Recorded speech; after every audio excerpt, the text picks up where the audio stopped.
You know, there's a lot of chatter online recently about how do you pick the right real estate agent. And I'm not here to sit here and tell you why to choose me. I'm just going to give you some things to look for no matter where you are in this marketplace and who you're talking to. You know, I wrote down a couple good points. How well do they communicate during the interview and transaction process? Right? You get a taste of this if you're interviewing an agent. Are they just a really great salesperson who's just, they're fantastic. They're lovely to listen to and talk to, but do they really give you tangible information that's understandable and concrete that's relevant to what you're trying to accomplish? So I just say watch out for that. Obviously, the people that can't communicate, it's easy to tell. It's just the great salespeople, they're a little bit more challenging. So look for what's behind the conversation and make sure you're getting the information you want. Second, I wrote down, what's their pricing and positioning strategy? I just had a conversation with a client yesterday who said they felt the agent pull the price out of the air. And I think they said it because they weren't able to substantiate their number. They just said it was their gut feeling or something along those lines. So how well can that agent position their price? Because the biggest challenge that we run into as real estate agents is a lot of times sellers are choosing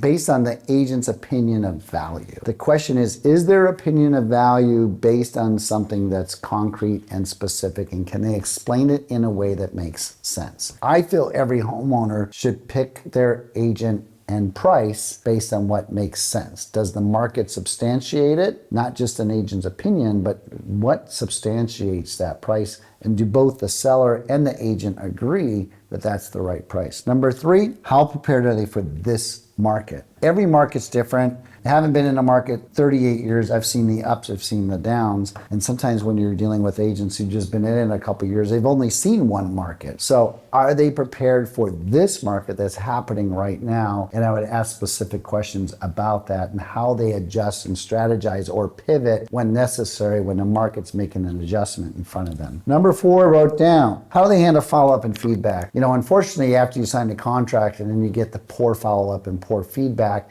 it's a little bit too late. So try to do your best judging them on the communication that's happening in the interview process, not right there in front of you, but days following, days up to it. Did they confirm the appointment? Are they getting back to you quickly with emails and texts and phone calls? Are they even returning your phone calls? Or are they just texting you and not picking up the phone and having a conversation? And number five, well, this is an easy one, but is real estate their full-time focus, right? You have a lot of licensed real estate people that have a license, but it's just kind of a side gig for them. So if this is an important decision for you, are you picking them based on doing them a favor, or are you picking them because it's the right thing for you and they're going to have your best interests at heart? So these are a few of the points to look for when analyzing, picking, judging, choosing a real estate agent. Hopefully that's helpful for you in the journey that you're going on when it comes to selling your home.